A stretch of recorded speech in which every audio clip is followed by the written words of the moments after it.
أشهد أن محمدا رسول الله.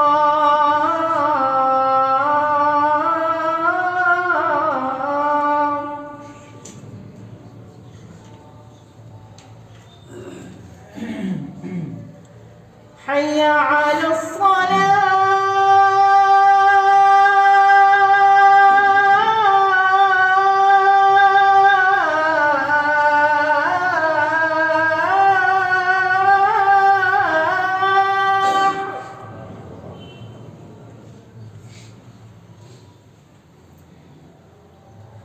حي على الصلاة.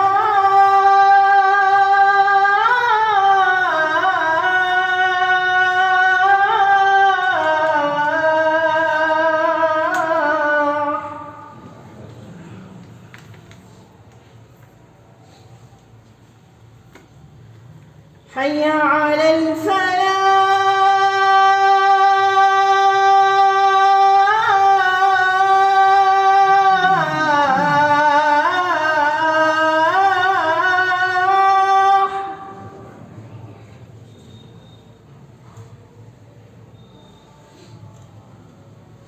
حي على الفلاح.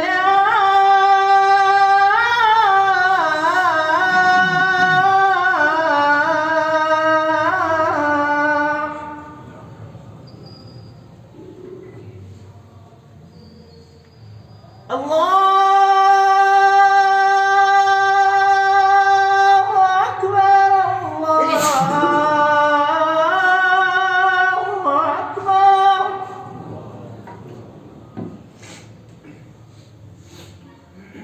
لا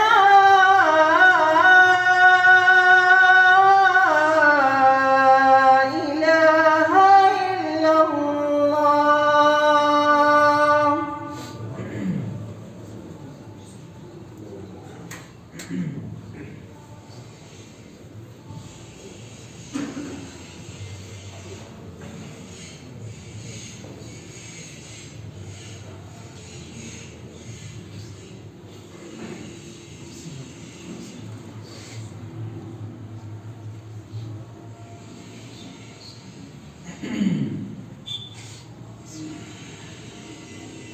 إن الحمد لله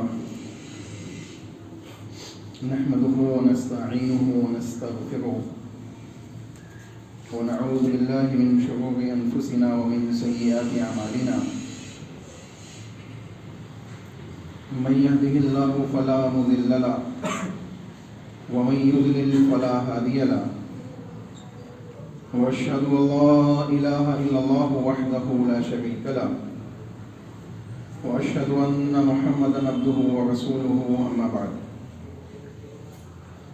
فإن خير الحديث كتاب الله وخير الهدي هدي محمد صلى الله عليه وسلم وشر الأمور محدثاتها وكل محدثة بدعة وكل بدعة ضلالة وكل ضلالة في النار. وقال الله تعالى في كلامه المجيد: فأعوذ بالله من الشيطان الرجيم. بسم الله الرحمن الرحيم. وما يدريك لعل الساعة تكون قريبا. فقال النبي صلى الله عليه وسلم عن سهل بن سعد رضي الله تعالى عنه عن النبي صلى الله عليه وسلم قال: بعثت أنا والساعة كهاتين وأشار بإصبعيه. رواہ البخاری. تمام قسم کی حمد و ثنا کبریائی بڑائی اس احکم الحاکمین خالق کائنات مالک ارض و سما کے لیے لائق و زیبا ہے، جس کے علاوہ کوئی خالق اور مالک نہیں، جو اکیلا وحدہ لا شریک ہے۔ حمد و ثنا اس رب العالمین کے لیے جو موت و حیات کا مالک ہے، یوم جزا کے دن کا مالک ہے، اس کی مرضی اور مشیت کے بغیر کوئی حکم کوئی کام عمل میں نہیں آ سکتا، اس کی توفیق کے بغیر کوئی عمل صالح انجام نہیں دیا جا سکتا، اس کی توفیق کے بغیر کوئی انسان گناہوں سے اپنے آپ کو بچا نہیں سکتا۔ وہی رب العالمین ہے کہ جب اس کا حکم ہوتا ہے تو جب انسان کوئی چیز نہیں ہوتا اس کو اللہ حیات عطا کر دیتا ہے، اور وہی رب العالمین ہے جب ملک الموت کو حکم دیتا ہے تو سمندر میں ڈوبتی ہوئی وہ ماں جس کا صرف ایک بچہ ہوتا ہے، اور اس بچے کے سلسلے میں جب اللہ رب العالمین ملک الموت سے پوچھتا ہے کہ بتا کسی کی جان نکالتے ہوئے تجھے بھی تکلیف محسوس ہوئی ہے، تو وہ کہتا ہے کہ ہاں اے اللہ، جب تو نے حکم دیا تھا کہ سمندر میں ایک ماں اور ایک بچہ ہے، جس کشتی میں وہ بیٹھے تھے اس کشتی کے تمام لوگ ڈوب چکے، اب صرف یہ 2 بچے ہوئے ہیں، ایک تختے کے اوپر موجود ہے، اس بچے کی جان نہیں نکالنا ہے، اس کی ماں کی جان نکالنا ہے۔ اے اللہ، اس وقت مجھے تکلیف ہوئی کہ یہ بچہ جو سمندر میں بچا ہے یہ کیسے بچے گا۔ پھر پوچھا گیا بتا دوسرا کون سا شخص ہے جس کی روح قبض کرتے ہوئے تجھے تکلیف ہوئی، تو بتایا گیا کہ جب اللہ وہ جنت بنانے والا شخص جس نے زمین میں اپنی جنت بنائی اور وہ چاہتا تھا کہ جنت میں اپنے ایک قدم رکھ دے، اور تو نے کہا کہ اس کے قدم رکھنے سے پہلے اس کی جان نکال دی، اللہ رب العالمین نے بیان فرمایا وہ جو سمندر میں بچا ہوا بچہ تھا وہی یہ جنت بنانے والا بھی بچہ تھا، یہ دونوں ایک ہی شخص تھے۔ تو آپ دیکھیں، ماں کی جان اللہ نے حکم دے دی کہ ماں کی جان کو روح قبض کر لیا جائے، اور اس بچے کی زندگی اللہ نے محفوظ کر لی، سمندروں کی وحشیات سے بچا کر اس کو کنارے تک اللہ نے پہنچا دیا، یہاں تک کہ اس کو یہ صلاحیت دی کہ اتنے مال و دولت کا وہ مالک بن گیا کہ جس کے خزانوں کی چابیاں اونٹوں کے اوپر لادی جاتی تھی، جس نے زمین پہ جنت بنانے کا دعویٰ کیا اور جنت بناتے ہوئے اللہ کی نافرمانیوں کو بجا لاتے ہوئے زندگی گزاری، تو اللہ نے فرشتے کو یہ بھی حکم دیا کہ جنت میں داخل ہونے سے پہلے اس کے روح قبض کر۔ اب اندازہ لگائے تو موت اور حیات کا مالک صرف اللہ رب العالمین ہے، اسی کی حمد و ثنا ہے، سبحان اللہ و بحمدہ سبحان اللہ العظیم۔ انگنت درود و سلام ہو انبیاء کی مقدس جماعت پر، خصوصاً سید المرسلین رحمت للعالمین جناب محمد رسول اللہ صلی اللہ علیہ وسلم کی ذات گرامی پر۔ اللہم صلی علی محمد وعلی آل محمد کما صلیت علی ابراہیم وعلی آل ابراہیم انک حمید مجید، اللہم بارک علی محمد وعلی آل محمد کما بارکت علی ابراہیم وعلی آل ابراہیم انک حمید مجید۔ علامات قیامت کے سلسلے میں پچھلے تقریباً 3 جمعوں سے ہم سن رہے ہیں، اس کے اسما کو ہم نے سنا ہے، قیامت اور آخرت کے اوپر ایمان اور اس کی اہمیت کو ہم نے سنا ہے۔ اسی طریقے سے چند مختلف باتوں کو پچھلے جمعے میں آپ کے سامنے رکھا گیا۔ آج انشاءاللہ اس چیز کو ہم دیکھیں گے، علم الساعہ و قرب الساعہ، قیامت کا علم کس کے پاس ہے اور یہ کتنے نزدیک ہے۔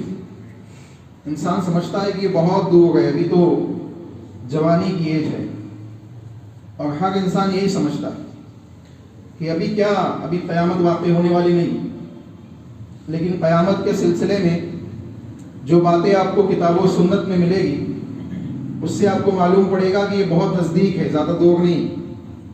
اگرچہ رسول اکرم صلی اللہ علیہ وسلم کی بعثت کے بعد 1450 سال کی زندگی لوگوں نے اس دنیا کے اندر گزار دی، لیکن اس کے باوجود 1450 سال پہلے ہی اللہ رب العالمین نے اس چیز کو بیان کیا کہ یہ نزدیک ہے، یہ نزدیک ہے، دور نہیں ہے۔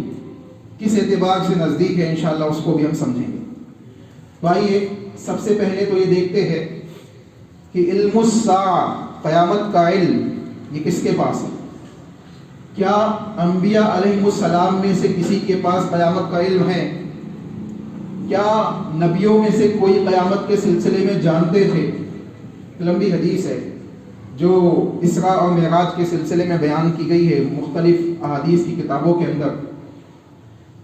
اس میں یہ بات بھی ذکر کی گئی کہ جب اللہ کے نبی محمد رسول اللہ صلی اللہ علیہ وسلم نے انبیاء کی جماعت کو دیکھا تو دیکھا کہ لوگ ان سے پوچھتے ہیں کہ قیامت کب قائم ہوگی.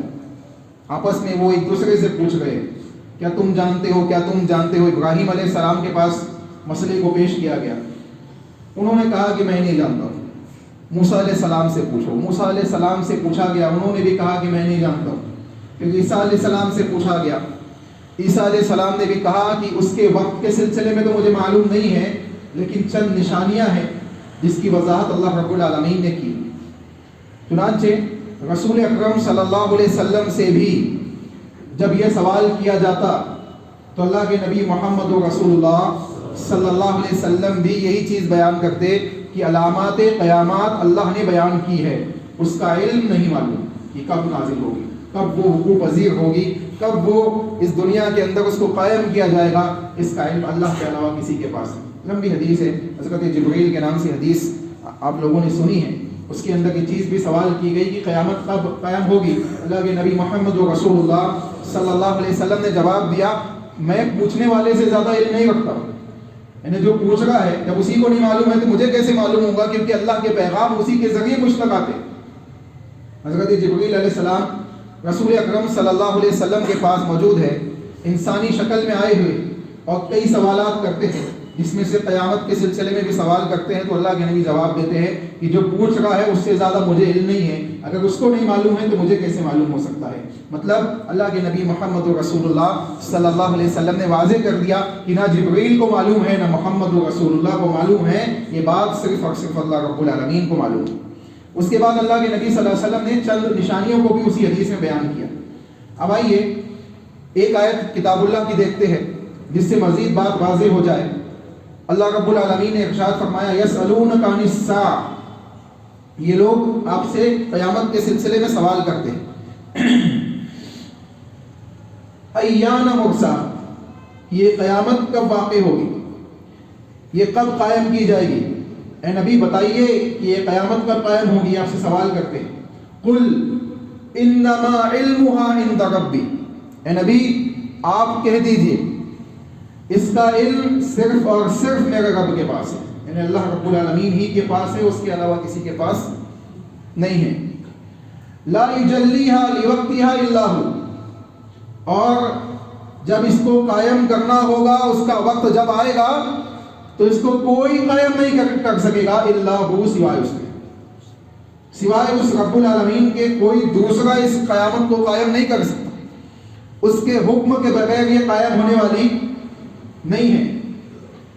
ثقلت فی السماوات والارض, اور یہ بہت بڑا حادثہ ہوگا زمین و آسمان کے اندر, اس سے بڑا کوئی حادثہ نہیں ہوگا.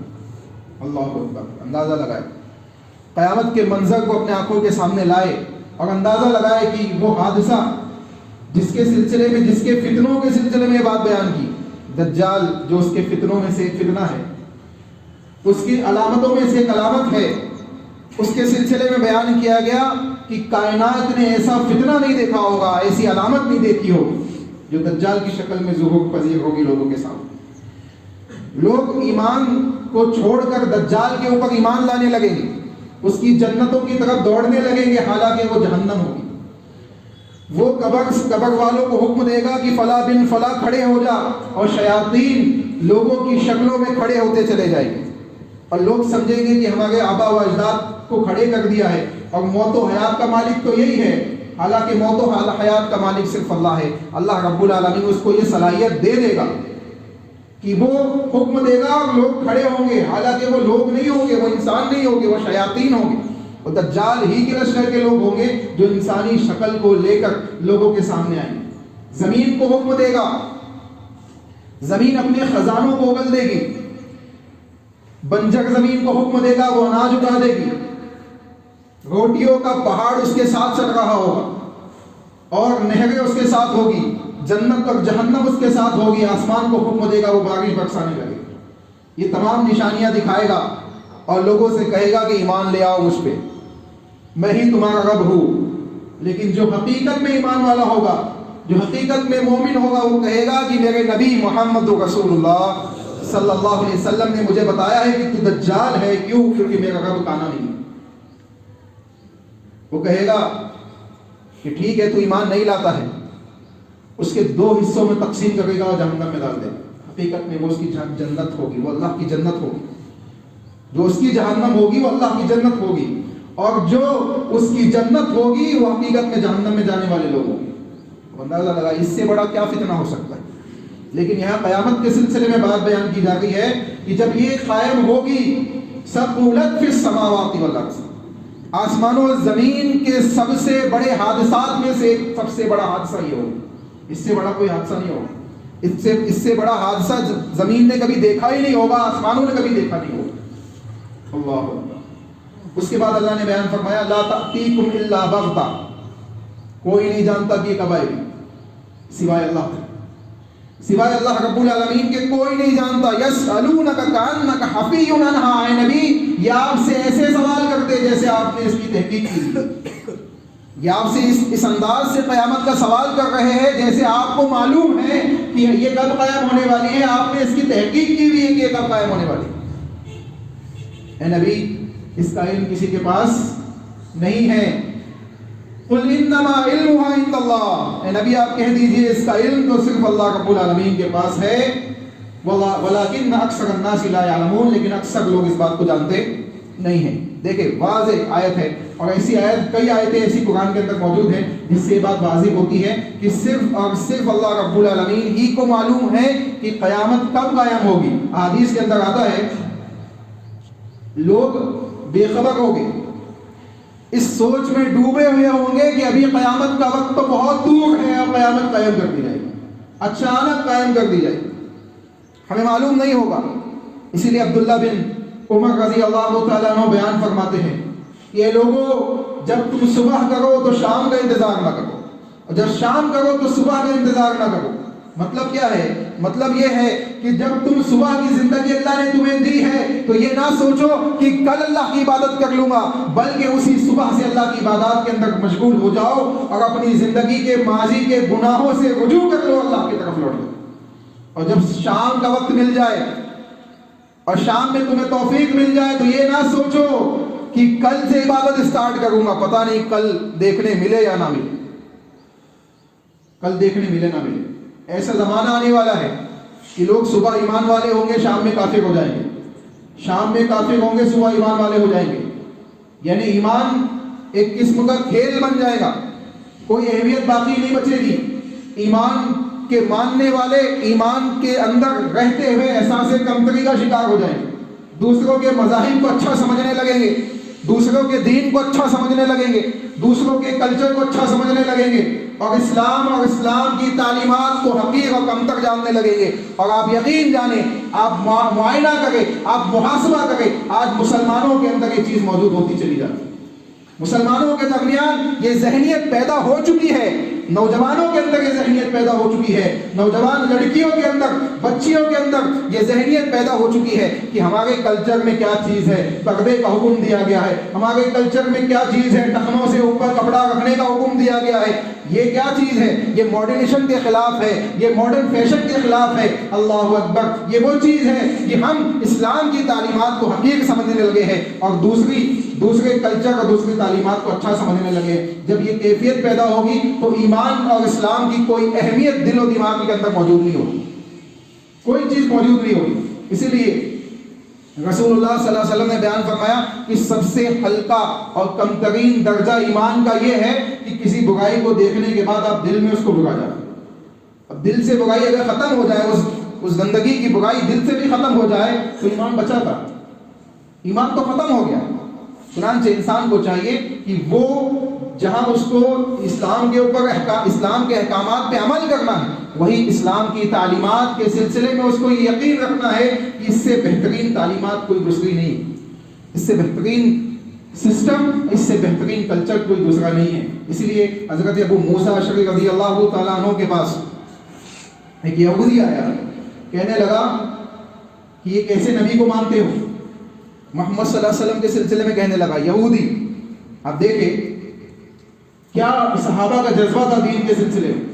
یہودی آ کے کہنے لگا یہ کیسے نبی کو مانتے ہو جو پیشاب اور پیخانے کی چھوٹی چھوٹی باتوں کو بھی تمہیں سکھاتا ہے؟ یہ بھی کوئی سکھانے کی بات ہے؟ یہ بھی کوئی سکھانے کی بات ہے؟ آج ہمارے سامنے ایسی کوئی بات ذکر کر دی جائے اسلام کی تو ہم کہیں گے ہاں یار بات تو صحیح کہہ رہے ہو، اس سے بہتر تو وہ فلاں مذہب میں کوئی ٹینشن ہی نہیں، وہ ایسا کام آسانی سے کر سکتے ہیں، کوئی حرج نہیں۔ حضرت ابو موسیٰ اشعری رضی اللہ تعالیٰ عنہ نے جب یہ بات سنی، اس یہودی کے منہ پہ اس کو جواب دیا۔ کیوں جواب دیا؟ ایمان پکا تھا، اللہ اس کے رسول کی ذات کے اوپر ایمان تھا، اور اس ایمان کے سلسلے میں ان کے پاس علم موجود تھا۔ اس ایمان کا ہمارے پاس علم نہیں، ایمان ہے، ہم شریعت کے اوپر، اللہ اس کے رسول کے اوپر ایمان رکھنے کا دعویٰ کرتے ہیں، دل سے، زبان سے، جسمانی اعضاء سے عمل بھی کرتے ہیں، لیکن علم نہیں ہے۔ شریعت کیا کہتی ہے، تعلیمات شریعت کیا ہے، اس کے کیا احکام ہے، ہمیں معلوم نہیں ہے، بس زندگی یوں ہی گزر رہی ہے، جیسے بڑوں کو دیکھا ہے ویسے کرتے ہوئے چلے جا رہے ہیں، لوگوں کو دیکھ رہے ہیں اسی کے مطابق اسلام پہ عمل کرتے چلے جا رہے ہیں، معلوم نہیں ہے اللہ نے، اس کے رسول نے اس کی کتابوں کے اندر کیا چیز بیان کی۔ ابو موسیٰ اشعری رضی اللہ تعالیٰ عنہ نے جواب دیا، کہا اے یہودی اہل کتاب کے سن، تو یہ بات جو کہتا ہے کہ محمد صلی اللہ علیہ وسلم چھوٹی چھوٹی باتوں کو بھی سکھلاتے، ہاں ہمارے نبی سچے نبی ہے، اللہ کے سچے نبی ہے، اس لیے چھوٹی اور بڑی تمام باتوں کو سکھاتے، چھوٹی اور بڑی تمام باتوں کو سکھاتے۔ ان کا یہ جواب اس بات کے اوپر دلالت کرتا تھا کہ حضرت ابو موسیٰ اشعری رضی اللہ تعالیٰ عنہ کے دل میں ایمان اور اسلام کے سلسلے میں تقدس موجود تھا، ادب و احترام موجود تھا۔ آج ہم احساس کمتری کا شکار ہو جاتے ہیں، ہم گلٹی فیل کرنے لگتے ہیں، کوئی ایسا سوال ہم سے کر لیا جائے تو ہم گلٹی فیل کرنے لگتے ہیں کہ یہ کیا بات، تو ہاں ماڈل کا جو سسٹم ہے، فیشن ایبل جو زمانہ چل رہا ہے، اس کے تو خلاف ہے، اسلام کی 1450 سال پرانی بات ہے، ایسا نہیں ہے۔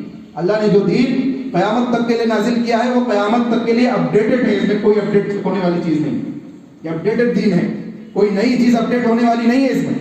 چنانچہ اب آئیے دوسری چیز دیکھتے ہیں، موضوع کا دوسرا حصہ، وقرب الساعہ، کتنی نزدیک ہے قیامت، کتنے نزدیک ہے قیامت، اس کو سمجھ لیتے ہیں۔ دن 24 گھنٹے کا ہوتا ہے، 24 گھنٹے کا دن ہوتا ہے اسلامی طریقے سے۔ اگر آپ دیکھیں تو مغرب کی نماز پڑھ کر دن کی ابتدا ہو جاتی ہے، دوسرا دن تبدیل ہو جاتا ہے، ڈیٹ بدل جاتی ہے، اور نیکسٹ سورج ڈوبنے تک کے دن ہوتا ہے، یعنی 24 گھنٹہ وہاں یہاں سے سٹارٹ ہوتا ہے وہاں ختم ہوتا ہے۔ انگلش طریقے سے رات کے 12 بجے سے سٹارٹ ہوتا ہے، اگلے دن رات کے 12 بجے تک چلتا ہے۔ اللہ کے نبی محمد رسول اللہ نے اس کی وضاحت کی ہے کہ کیسے قیامت نزدیک ہے۔ انشاءاللہ اس بات کو ذہن میں رکھیں، اس کو دیکھیں گے۔ پہلے آیت دیکھیں، اللہ رب العالمین نے بیان فرمایا وما یدریک لعل الساعۃ تقوم قریبا۔ اللہ نے بیان کیا سورہ احزاب کے اندر کہ تم جانتے نہیں ہو، سنو قیامت بہت نزدیک ہے، یہ نزدیک ہے جو قائم ہونے والی ہے یہ قیامت، یہ بہت دور نہیں ہے، بہت دور سمجھتے ہو تم، نزدیک ہے۔ اس کے بعد اللہ نے کہا انہم یرونہ بعیدا، تم اسے دور دیکھتے ہو، تم اسے دور دیکھتے ہو، ونراہ قریبا، ہم اسے نزدیک دیکھتے ہیں۔ اللہ کہہ رہا ہے کہ ہم اسے نزدیک دیکھتے ہیں لیکن تم اسے دور دیکھتے ہو۔ تو انسان جب اس کو دور سمجھے گا تو زندگی بھی ویسے ہی گزارے گا، تو ابھی تو بہت دور ہے قیامت، ابھی تو موت بہت دور ہے۔ انسان تو موت کو خود، اس کی قائم ہونے والی جو قیامت موت ہے، اللہ کے نبی نے ایک حدیث کے اندر موت کو بھی قیامت کے نام سے ذکر کیا ہے۔ انسان کی قیامت، اول قیامت اس کی موت ہی ہوتی ہے، تو یہ اس موت کو بھی دور سمجھتا ہے کہ بہت دور ہے۔ جوان ہوتا ہے سوچتا ہے ابھی تو بڑھاپا دور ہے، مسجدوں کی چوکٹ پہ سجدے بعد میں کر لیں گے، بعد میں مسجدوں میں پیشانیاں جھکا لیں گے اور اللہ سے معافی طلب کر لیں گے، اور اس کو معلوم نہیں ہوتا ہے کہ اس کی موت اگلے ہی لمحے میں اس کی منتظر بیٹھی ہوئی ہے۔ انسان کو معلوم نہیں ہے گھر سے نکلا ہے لوٹے گا کہ نہیں لوٹے گا۔ چنانچہ اس کے بعد اللہ نے کہا اقتربت الساعہ، قیامت قائم ہو گئی، ماضی کے سیکے کے ساتھ، ماضی کے سیکے کے ساتھ اس لیے ذکر کیا گیا اس کی تاکید کو بیان کرنے کے لیے، یہ بہت نزدیک ہے، یہ بہت نزدیک ہے۔ وانشق القمر، اور چاند ٹکڑے ہو گیا، دو ٹکڑوں میں تقسیم ہو گیا۔ اللہ کے نبی صلی اللہ علیہ وسلم کا وہ معجزہ یاد کریں، انگلی اللہ کے نبی نے دکھائی اور چاند دو حصوں میں تقسیم ہو گیا، یہاں تک کہ صحابی بیان کرتے ہیں کہ پہاڑی کے ایک جانب ایک حصہ ہے، دوسرا جانب دوسرا حصہ ہے، یعنی اس انداز سے دو ٹکڑے ہوئے کہ اس کے دو ٹکڑے ہونے میں کوئی شک و شبہ نہیں بچا، دو ٹکڑے بالکل الگ الگ ہو گئے۔ اللہ نے اس چیز کو کتاب اللہ کے اندر بھی بیان کیا کہ قیامت قائم ہو گئی اور چاند کے 2 ٹکڑے ہو گئے. یعنی ماضی کے سکے کے ساتھ اس لیے ذکر کیا گیا, پاس کے سکے کے ساتھ اس لیے ذکر کیا گیا کہ اس کے قائم ہونے میں یقینی ہے اور یہ بہت نزدیکی زمانے کے اندر قائم ہونے والی ہے. اس کے بعد اللہ کے نبی صلی اللہ علیہ وسلم نے بیان کیا بُعِثْتُ أَنَا وَالسَّاعَةُ كَهَاتَيْنِ, اللہ کے نبی نے کہا میں اور قیامت ایسے ہے, 2 انگلیوں کو اللہ کے نبی نے ایسا کیا وَيَشِيرُ بِأَصْبَعَيْهِ, اپنی دونوں انگلیوں سے اشارہ کیا کہ جیسے یہ 2 انگلیاں ہیں ویسے ہی میں اور قیامت ہوں, میں آ چکا ہوں, آنے والی چیز قیامت ہے. اللہ نے مجھے بھیج دیا ہے, اب میرے بعد آئے گی کون؟ قیامت. ان دونوں کے بیچ میں کوئی نبی نہیں آئے گا. اللہ نے کتاب اللہ کے اندر دوسرے مقام پہ رسول اللہ صلی اللہ علیہ وسلم کے سلسلے میں بیان کیا, اے نبی صلی اللہ علیہ وسلم آپ کے سلسلے, اللہ کے نبی کے سلسلے میں بیان کیا گیا کہ ما کان محمد ابا احد من رجالکم, کہ محمد صلی اللہ علیہ وسلم تم میں سے کسی مرد کے, کسی آدمی کے باپ نہیں ہیں, والد نہیں ہیں. ولکن رسول اللہ, لیکن وہ تو اللہ کے رسول ہے. دیکھیں اللہ کے نبی کے جتنے بھی بچے تھے لڑکے, اللہ کے نبی کے جو بچے لڑکوں کی بیٹے پیدا ہوئے تھے بچپن ہی میں فوت ہو گئے, کوئی بھی بلوغت تک نہیں پہنچا. اور اس کے اندر بڑی حکمتیں موجود ہیں, اہل علم نے بڑی حکمتیں اس میں بیان کی ہے, اللہ کی مشیت ہے. چنانچہ اللہ کے نبی کا جو نسب چلا ہے بیٹیوں سے چلا ہے, بیٹیوں سے چلا ہے. اور قیامت سے پہلے جو امام مہدی کا نزول ہوگا, امام مہدی کے سلسلے میں جو حدیث وارد ہے اس سے بھی واضح ہوتا ہے کہ ان کا نسب اللہ کے نبی صلی اللہ علیہ وسلم سے جا ملے گا. چنانچہ کہا گیا کہ اے نبی اے محمد صلی اللہ علیہ وسلم آپ مردوں میں سے کسی کے باپ نہیں. لوگ زید بن حارثہ رضی اللہ تعالیٰ عنہ کی نسبت اللہ کے نبی کی طرف کرنے لگے, اور اللہ رب العالمین نے حکم دے دیا کہ زید کی مطلقہ سے آپ شادی کیجیے. زید کی مطلقہ سے, جس کو زید نے طلاق دے دی ہے, اس سے آپ شادی کیجیے. اللہ کے نبی پشو پیش میں تھے کہ میں اگر شادی کر لوں گا تو مکہ والے کہیں گے اپنی بہو سے شادی کر لی. پھر اللہ نے آیت نازل کی اے محمد صلی اللہ علیہ وسلم آپ مردوں میں سے کسی کے بھی باپ نہیں ہیں, کسی کے باپ نہیں ہیں. یہ نسبت تو لوگوں نے دے دی, اللہ نے آپ کو زید کا باپ نہیں بنایا, زید کے آپ باپ نہیں ہیں. چنانچہ اے محمد صلی اللہ علیہ وسلم آپ کو حکم دیا گیا ہے آپ شادی کی. اس چیز کو ختم کرنے کے لیے کہ حضرت زید بن حارثہ کو کوئی زید بن محمد کہنے لگے, اس معاملے کو ختم کر دیا اللہ نے. چنانچہ کہا گیا وَلَٰكِن رسول اللہ, لیکن آپ اللہ کے رسول ہیں, وَخَاتَمَ النَّبِيِّينَ, اور نبیوں کو سلسلے کے ختم کرنے والے, یعنی انبیاء کی جماعت کا جو سلسلہ حضرت آدم علیہ السلام سے سٹارٹ ہوا تھا, محمد رسول اللہ صلی اللہ علیہ وسلم کے اوپر اس پہ مہر لگا دی گئی. اب اس کے بعد کوئی نبی آنے والا, اس کے بعد جو نبی پیدا ہوا جس نے نبوت کا دعویٰ کیا, ہم یہ کہتے ہیں, ہمارا یہ ایمان اور عقیدہ ہے کہ وہ نبی نہیں, وہ کذاب ہے, وہ جھوٹا ہے. چاہے وہ کسی بھی شکل میں, کسی بھی نام سے جانے والا ہو, چاہے وہ اللہ کے نبی محمد رسول اللہ کے نام احمد کے نام سے کیوں نہ جانے والا ہو. غلام احمد قادیانی کا نام آپ نے سنا ہے, نبوت کا دعویٰ کرنے والا وہ شخص. اللہ کے نبی کے زمانے میں بھی لوگ اٹھے, نبوت کا دعویٰ کیا. مسلمہ کذاب کو آپ دیکھیں, اور ایک خاتون بھی اٹھی جس نے نبیہ ہونے کا دعویٰ کیا. ان سب کے خلاف اللہ کے نبی صلی اللہ علیہ وسلم اور صحابہ نے قتال کے معاملات کو انجام دی. چنانچہ پتہ چلا وَكَانَ اللَّهُ بِكُلِّ شَيْءٍ عَلِيمًا, آخری چیز اللہ نے بیان کی, اور اللہ رب العالمین کی ذات ہے جو ہر چیز کو جاننے والی, جو ہر چیز کو جاننے والی ہے. اس آیت کریمہ سے واضح ہوتا ہے کہ اللہ کے نبی محمد رسول اللہ آخری نبی. اب نبی کے بعد آنے والی چیز کیا ہے؟ قیامت. اب کوئی نبی آنے والے نہیں ہے. اب اس بات کو سمجھے کہ قیامت نزدیک کیسے ہے, قیامت نزدیک کیسے ہے. اللہ کے نبی محمد رسول اللہ صلی اللہ علیہ وسلم نے ارشاد فرمایا, صحیح بخاری کی حدیث ہے, انما اجلکم فی اجل من خلا من الامم ما بین صلاۃ العصر ومغرب الشمس. صحیح بخاری کی حدیث ہے. اس حدیث کو سمجھے اور اندازہ لگائے کہ قیامت کتنے نزدیک ہے. ایک زمانہ وہ ہے جو رسول اللہ صلی اللہ علیہ وسلم اور آدم علیہ السلام کے درمیان کا زمانہ ہے, یعنی آدم علیہ السلام سے لے کے اللہ کے نبی صلی اللہ علیہ وسلم تک کے ایک دنیا کا وقفہ ہے, ایک دنیا کا وقفہ ہے. اور ایک زمانہ وہ ہے جو رسول اللہ صلی اللہ علیہ وسلم سے اسٹارٹ ہو کے قیامت تک ختم ہوگا, قیامت پہ جا کے ختم ہو جائے گا. اللہ کے نبی نے اس زمانے کی مثال دی ہے جو قیامت تک چلنے والا ہے, یعنی اللہ کے نبی سے لے کے قیامت تک جو زمانہ ہے, اس کی مثال اللہ کے نبی نے کیسے دی ہے. اللہ کے نبی نے ارشاد فرمایا بین صلاۃ العصر والمغرب. تم جانتے ہو, اللہ کے نبی نے کہا اپنے صحابہ سے، اے میرے صحابہ سنو، تمہاری مثال ایسے ہے جیسے عصر اور مغرب کے درمیان کا جو وقت ہوتا ہے، اتنی تمہاری عمر ہے. یعنی ایک زمانہ وہ ہے جو گزر چکا ہے، جس کی مثال ایسی ہے کہ مغرب بعد سے لے کے عصر کی نماز تک، مغرب بعد سے لے کے عصر، مغرب بعد دن اسٹارٹ ہو جاتا ہے عربی کے حساب سے، مغرب کی نماز کے بعد سے دوسرا دن، دوسری ڈیٹ لگ جاتی ہے، اور عصر کی اذان سے پہلے تک کا زمانہ یعنی 75% حصہ، بلکہ اس سے زیادہ، تقریباً 80% پکڑ لیجیے آپ، گزر چکا ہے زمانہ. اب جو آنے والی چیز ہے وہ کتنی ہے؟ صرف 20%.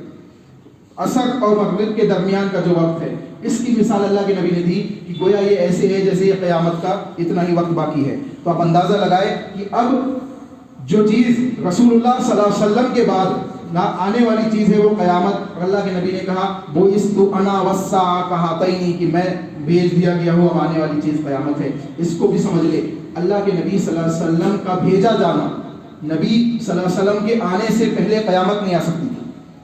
نبی صلی اللہ علیہ وسلم کے آنے سے پہلے قیامت نہیں آ سکتی تھی. اللہ کے نبی بھیج دیے گئے، اللہ کے نبی مبعوث کر دیے گئے، اب قیامت کبھی بھی آ سکتی ہے. دوسری ایک اور بات سمجھ لیں، انشاءاللہ اگلے جمعے میں علامت قیامت کے طور پہ آپ کے سامنے بات آئے گی کہ اللہ کے نبی صلی اللہ علیہ وسلم جب تک دنیا میں موجود تھے، 63 ایئرس کی زندگی اللہ نے آپ کو دی تھی، وہ 63 ایئرس کے درمیان قیامت نہیں آ سکتی تھی. کیوں؟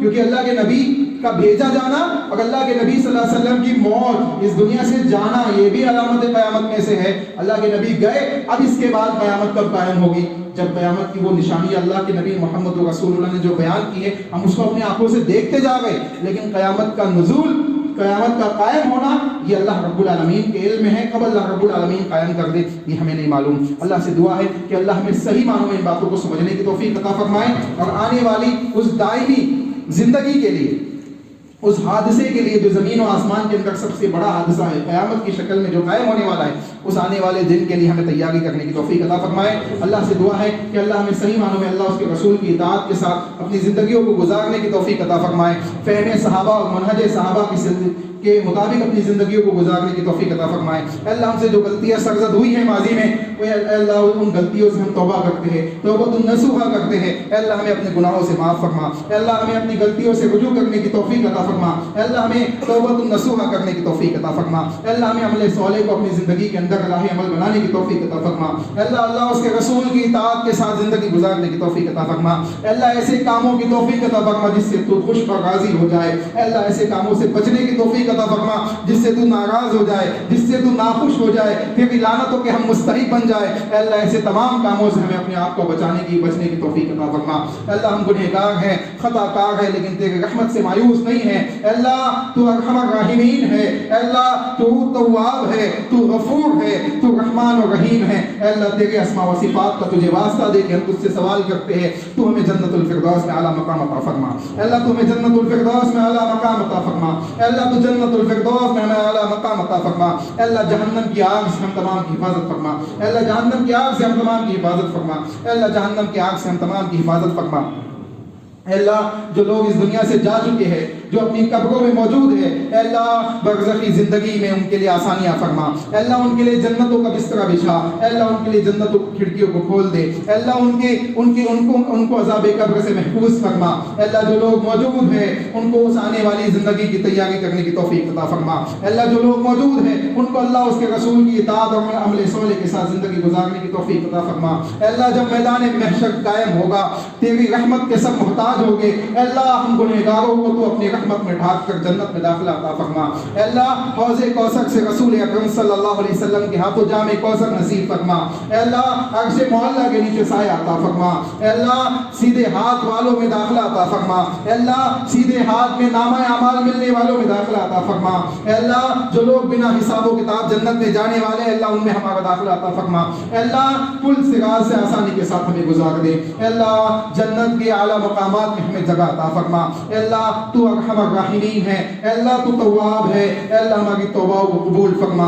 اللہ ہمارے معاشرے کے اندر جو مختلف فتنے انسانی شکل میں ہو، وباؤں کی شکل میں ہو، یا کسی دوسری شکل میں ہو، جو ہمارے ایمان اور عمل کو بگاڑ رہے ہیں، جو ہماری نسلوں کو بگاڑ رہے، تباہ کر رہے، اللہ ان فتنوں سے ہمیں، ہمارے بچوں کو، ہمارے اہل و عیال کو، ہمارے ملنے جلنے والوں کو سب کو محفوظ فرما۔ اے اللہ ہمارے گناہوں کو معاف فرما۔ اے اللہ یہ جو بیماریاں پھیلی ہوئی ہے اے اللہ اس کو ختم فرما، اس کو دور فرما۔ اے اللہ زمین سے اس کو اٹھا لے اور ہم تمام کو ان تمام چیزوں سے محفوظ فرما۔ آمین۔ ربنا تقبل منا انك انت السميع العليم وتب علينا انك انت التواب الرحيم برحمتك يا رب۔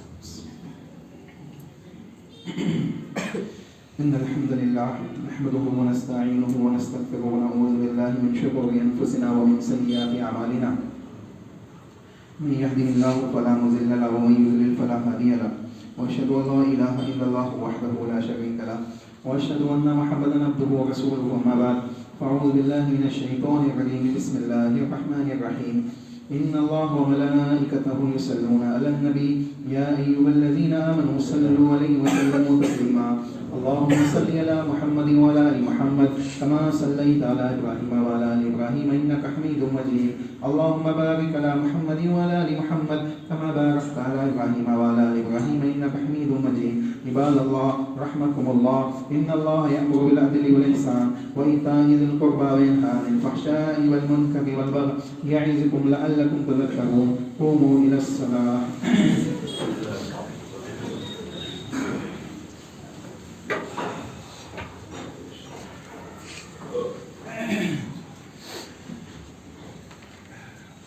الله أكبر الله